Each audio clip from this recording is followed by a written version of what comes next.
Blackmagic just sent me their Pyxis 6K cinema camera in L mount. So this video is going to be sort of my initial impressions, my first thoughts after using this camera for a very limited amount of time. So let's get into it.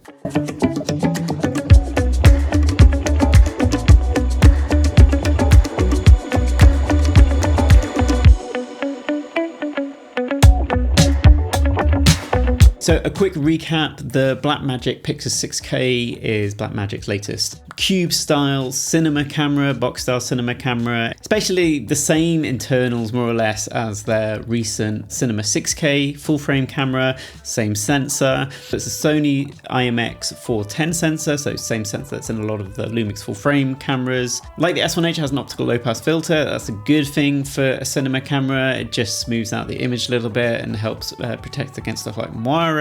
It's something that's missing on the Lumix S5 and S5 II cameras. The camera shoots in 6K, including open gate. It does not shoot in any form of compressed media unless you're recording proxies. So no ProRes, no H.264, H.265.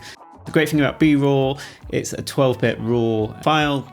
And there are different flavors of BRAW available on this camera. So different compression ratios, meaning that you can sort of choose how much data you want to capture.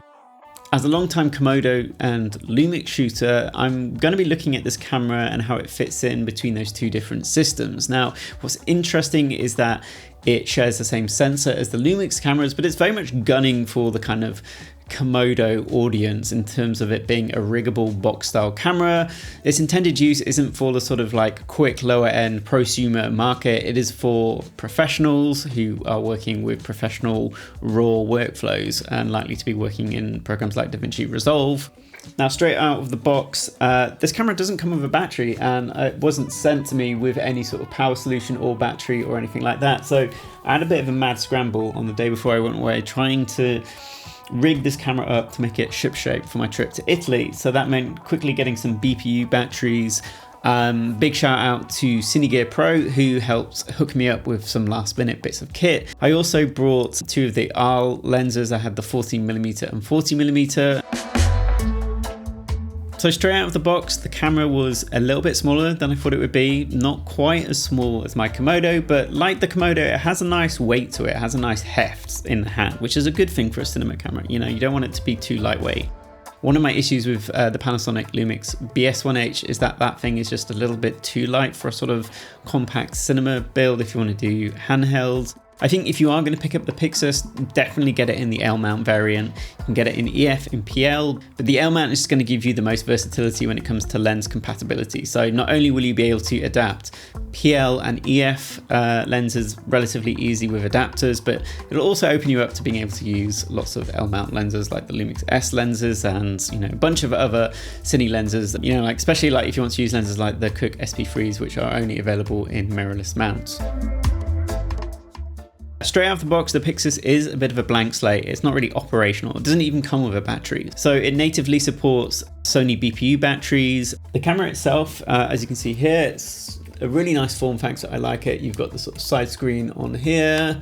You've got a bunch of nice mounting points on top. So in the end, to keep it simple, I just took this NATO rail, I think it's 110mm off my Komodo, and just mounted it down here, and then I just clamped on a NATO rail top handle small rig, I think it is, and then you've also got some mounting points on the side here, connected a simple small rig side grip that I've got. It's not really in the right position here, so again, if I was to own this camera long term, I'd get a cage and I'd want to bring the handle closer to the front here.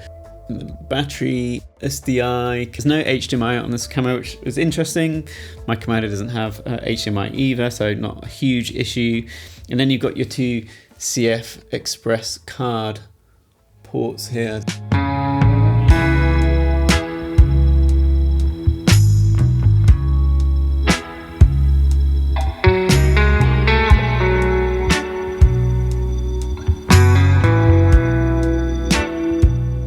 Given that it's an older sensor in this camera, I guess I would say I was a little bit of a skeptic before I shot on it. I had my doubts about how good or how competitive this camera would be. But I will hold my hands up and say that I was wrong, that I was being a bit of a skeptic and a cynic, and a lot of those worries were sort of unfounded. I've never really shot much on Blackmagic cameras. The times I have generally quite liked the image quality from them and the color science, and same thing is true here. The colors are very natural and pleasing. They seem quite organic and not over the top. They seem to take a grade really well, and I didn't really find, I had to do too much to get them in a decent place. Straight out the bat, Rec 7 and 9, simple color space, transform and resolve, kind of got you to a really good base as it was. And then I could just sort of dial in a bit of color density and contrast and stuff, and the image was pretty good to go from that. I guess I'm very used to handling a raw workflow in DaVinci Resolve with my Komodo, so it was really nice to see the same sort of ISO and white balance control that I see with my Komodo footage. Unlike the Komodo, the Pyxis is a dual gain ISO camera, so with the Komodo, when you pull your raw footage into post, you get the full range of ISO values that you can toggle between. With the Pyxis footage, you're limited to 2 ranges basically, so a low range and a high range. The initial base ISO is rated at ISO 400, and then the high base ISO I think is at 3200. So I did a little bit of testing, and I did find that 3200, even in a sort of well lit environment, was quite noisy. So if you were going to shoot in the high base, I would recommend shooting at the lower end of that, even if you are sacrificing some dynamic range. I'm pretty used to shooting with lower, or rating the camera for lower ISO levels, because that's what I do on my Komodo. On my Komodo, I rarely, go over ISO 800, and in fact, most of the time I'm trying to shoot around ISO 400, ISO 640. Most of the time when I was out, I was in daylight anyway, we're shooting sort of, in golden hour. I was exposing pretty much flat on at ISO 400, and then in post, I might have used the ISO value to bring the exposure back down or something like that. And then I was using ND to control my exposure when I needed to. Shooting on the Arles was great. It was a pretty heavy setup on this camera. The camera was pretty front heavy, I found, especially with this sort of lighter setup that I had in the position of the side handle. But they just render really nice images, especially with the sensor. So the sensor is quite sharp, and these are very sharp lenses. So I'm still trying to decide whether they're like the best pairing with a camera like this, or whether it might be nicer to shoot with slightly softer glass on this camera. I'm looking forward to trying out the Vespids with the Pyxis, the Quick SP3s, and also some of my vintage lenses as well, just to see what they're like. Monitoring focus peaking on the Pyxis on my external monitor was quite difficult, especially with the 14mm. If I was shooting wide open on that and had a particularly wide scene, it was quite difficult with the focus peaking to sort of really nail focus on eyes and stuff, and a lot of my shots I didn't quite nail critical focus. So I think I need to play around with the focus monitoring settings on this camera. So you have both a peaking and the sort of colored lines settings on this. I need to play around with the sensitivity of that to try and get it dialed in, because when I was using it over the weekend, it wasn't quite there yet. It wasn't quite accurate enough to really nail critical focus. Whereas on my Komodo, they have a few different focus modes. So they have colored lines, they have the peaking mode, but they also have this other contrast thing where it just gives you a monotone image, and it really helps you see where the sharp edges are in the image, and that really helps nail focus really quickly. So I don't know if Blackmagic could implement something like that with a future firmware update. I need to play around and experiment a bit more with the focus tools.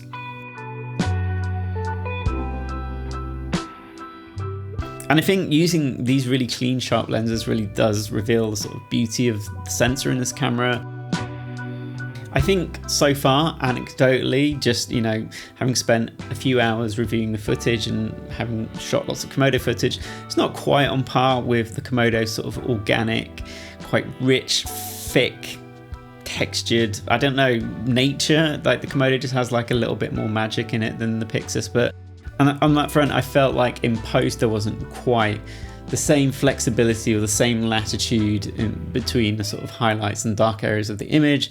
Eclipsed a little bit sooner. I couldn't quite, capture as much range as I was used to with the Komodo. That's anecdotal so far, not scientifically proven. That's just a hunch and just a feeling of playing around with the image. But I would say the Pyxis and the color science is not to be dismissed. I find the Blackmagic colors look a little bit more cinema-like, a little bit more lifelike, whereas Lumix sometimes verges more on the magenta. It can be a bit too warm for my liking. You've got to mitigate that in post. One trump card that the Pyxis obviously has over the Komodo is highlight recovery, which B-RAW has. You can see in this shot here, the exposure on Steph's face is blown out, but when we use highlight recovery, we can actually salvage most of the highlight detail on her face, and it pretty much saves the image, which is not something you can do on the Komodo. So I'm also very interested to delve a little bit deeper into that as I test the camera out further. And then generally in the grade, I've not really been doing anything too wild so far.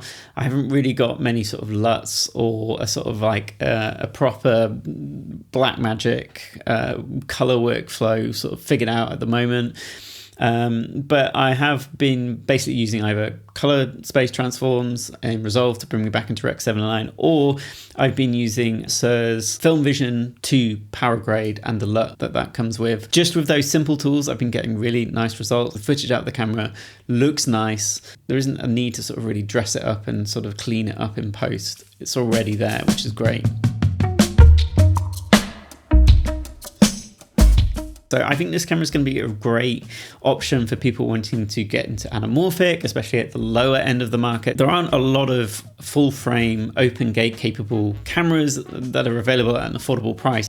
My initial experiences of shooting anamorphic with the 1.5 Blazar Remus, this is the 45mm, it seems plenty sharp once you stop down. So I wouldn't shoot wide open at T2.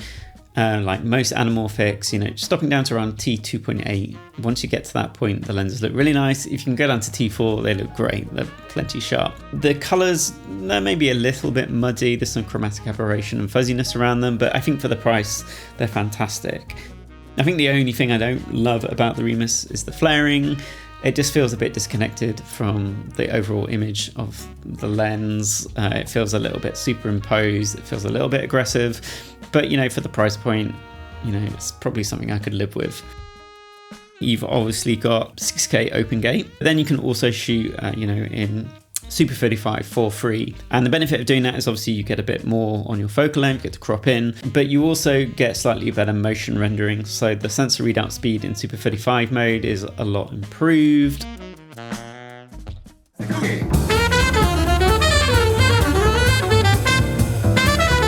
So one of my biggest concerns with this camera, with the sensor in it, is its rolling shutter performance. And I really genuinely thought it was going to be the one thing that was going to make it sort of dead on arrival to me, especially as someone who spent, you know, a couple of years shooting on the Komodo. I think one of the things I was most worried about, especially when shooting open gate in this camera, is because the sensor readout is on the slower side in this camera and it has, you know, not the best rolling shutter performance. When in open gate, you have the sensor at its slowest and at its worst performance. So I thought I was really going to notice that with open gate, and I actually thought that I wouldn't like any of the footage coming out of the open gate mode, but I was really pleasantly surprised and I was wrong, which is interesting because I've shot anamorphic a lot on my Lumix cameras and I don't always love the cadence and the motion of the footage in the 6K open gate on the Lumix cameras. But either way, you know, you've got the option of shooting 6K open gate, or you can crop in where you get a much better sensor readout speed. So for anyone who is worried about the rolling shutter or has scenes where they're shooting lots of motion, you could just stick the camera into Super 35 mode, which is what I do on my Lumix cameras at the moment to get you know, much nicer motion performance.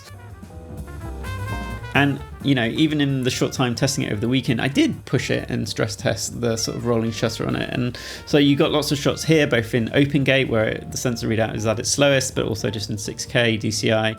And to my eye, yes, it's not as sort of smooth and as sort of flowing as the Komodo, but it looks fine. It looks great. Like in the sort of context of the shot, you just don't really notice it. And I was a little bit surprised about that. I think I had become overly critical and negative about the stuff and began to fixate on it a little bit, but it wasn't a problem. And you know, the benefit is that 99% of your audience are not going to know the difference between, you know, a global shutter and a rolling shutter, and you know, won't even be looking out for this kind of stuff. The Pyxis also has another magic trick up its sleeve, and that is gyro stabilisation. Basically, it captures gyro data at the point of recording and then plugs it into DaVinci Resolve to give you superior stabilisation or post-stabilisation, and it's basically a lot more effective than the other stabilisation algorithms in Resolve. And I've been using it on footage throughout this edit. Yes, it does crop into the image to provide stabilisation like other stabilisation modes, but I generally noticed very little warping or jello or artifacting when this stabilisation was applied. Now, one caveat is that I found when shooting on the Remus on anamorphic lenses, because these lenses had so much fall off, they had barrel distortion, it was sort of a very asymmetrical image. When I applied the gyro stabilization, it did seem to cause some issues in that the sort of barrel distortion, the sort of center bubble of everything that was in focus shifts around in quite a distracting way. And I think generally you should be very wary of using this when you're using funkier lenses, fisheye lenses, anamorphic lenses, anything that doesn't present a sort of a very symmetrical flat image. With spherical glass it works really well. It also helps to reduce the rolling shutter present in the image. I need to do more testing to see just how effective it is, but with my limited use on this footage shot in Italy, I must say I'm really impressed. The other thing I found about the Pyxis is because you're cropping into a full frame image, when you crop into the sensor you're going to Super 35 and you're still getting a very clean and acceptable image.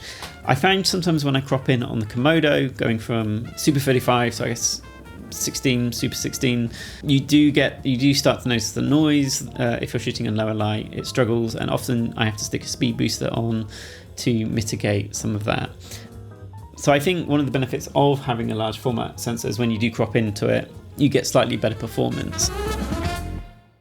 I think in practice there's nothing wrong with the side monitor. There needs to be a monitor somewhere. I think the only criticism is that it's not an articulating monitor, but again, that doesn't make a lot of sense. I think having a fixed monitor on a box style camera does make sense. Just the Komodo has one up on this because it has the top screen, and the thing I like about the Komodo is that I can put a battery, a lens and the outrigger handle on, and I can go away and I can shoot, and I've become good enough shooting on the Komodo using just the top monitor because its focus peaking tools are so good at nailing focus with just that tiny monitor. Can't do that with the Pyxis. When I was shooting handheld, you're sort of like, you're shooting with the camera like this. And if you want to change a setting on the camera or interact with the menu, then you're sort of having to turn the camera and sort of do this. And after a while, it can interrupt the flow of what you're doing.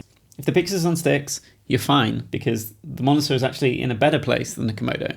But I shoot a lot of handheld, a lot of dock work. So, when the camera is on sticks, a side monitor is better because if it's mounted up high, you can't see the top screen. So when the Komodo is in that position, I have to use my iPad. Swings and roundabouts. The screen itself is fine, it's great. It doesn't have like the best viewing angles. It doesn't maybe have the best color reproduction. It's pretty bright, it's bright enough. The good thing that it has going for it is that it has Blackmagic menus. Honestly, probably some of the best, if not the best camera menus in the game right now. Like most cameras, has its quirks here and there, but for the most part, it's really easy and quick to navigate and sort of get where you want to and do what you need to do. It also has a plethora of physical buttons and dials. Some might say too many, and that this is a sort of very classic Blackmagic design, in that it's maybe a little bit clunky, looks a little bit dated, but I don't always tend to buy a camera for the way it looks. And the thing I love the most about these are the function buttons. So I don't know if you can see them there, F1, F2, F3. So you can basically map these and customize these to whatever you want. I had mine mapped to false color, which is just fantastic. So really quick way just to check in on your exposure and make sure you're sort of, sorting out any problem areas, anything that's not too underexposed or seeing what's overexposed. Great, love that. Can't do that on the Komodo, or can't do it easily. You have to sort of like tap the screen and enable it. Also had toggling LUT on and off, and then I had focus peaking on and off. And then we have the record button here, and I have mixed feelings about this because, the Komodo itself also has annoying record button placement. Again, when I was recording, you're holding the camera like this. Sometimes it's like this. You've got maybe a hand on the lens, and you have to, you can't like reach round. You have to take your one hand off the camera and push the record button there. And then, stabilize, or maybe you've got a hand under here or something like that. I just found that the beginning and the end of all shots have this sort of wobble in them because you're always reaching to either trigger or stop recording. I think the one thing I was really missing was just the outrigger handle on my Komodo, because that just works so well, and I love having start-stop basically just underneath my thumb. You can start-stop record basically without your hand leaving the grip, and that's just what you want basically. There were also like a few times where hands or arms brushed up against the monitor and I forgot to lock it, and I did change settings without realizing it, which was a bit annoying. There is a lock switch on the front of the camera, and I think just over time you get used to just locking it, toggling on and off whenever you're using the camera. In terms of the placement of the record button, I do think some of those concerns and issues will be rectified with the new Blackmagic monitor that's coming out. I think that will kind of be a must buy for most Pyxis users. I think it will streamline use of an external monitor. And then being able to interact with your camera and settings using that monitor will just fix any sort of like issues or concerns or frustrations you have with having to operate the camera and interact with it with that side monitor. And it's pretty reasonably priced at 300 quid. It's going to be a simpler solution. I think it just connects with USB, gives you, the image and allows you to interact with settings. So I borrowed and bought a few BPU batteries to run the camera off. I borrowed a couple of BPU batteries which had DTAP on them so I could run the monitor off them. And I just got unlucky because I think one of the batteries was a bit older or something was wrong with it. When I went out on the first day, one of the batteries drained incredibly quickly, like it went down to 50% in like 15 minutes. And I just got this thing where the camera just kept shutting down and I couldn't figure out what was going on. I thought there was an issue with the camera.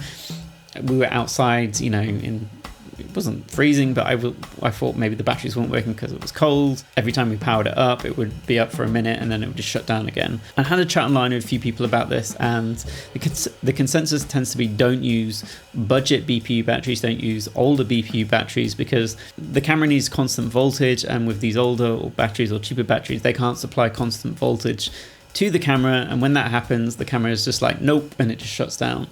And the one good battery I had, it would drain down to like 20%, and then around that 20%, without warning, the camera would just shut down, which is not something you would ever want on a professional shoot. So my recommendation is get good premium BPU batteries like Hawkwood or the Core SWX batteries. I've used them on my Eva, they've been fantastic. Or just rely on V-mount batteries, which should give you consistent results.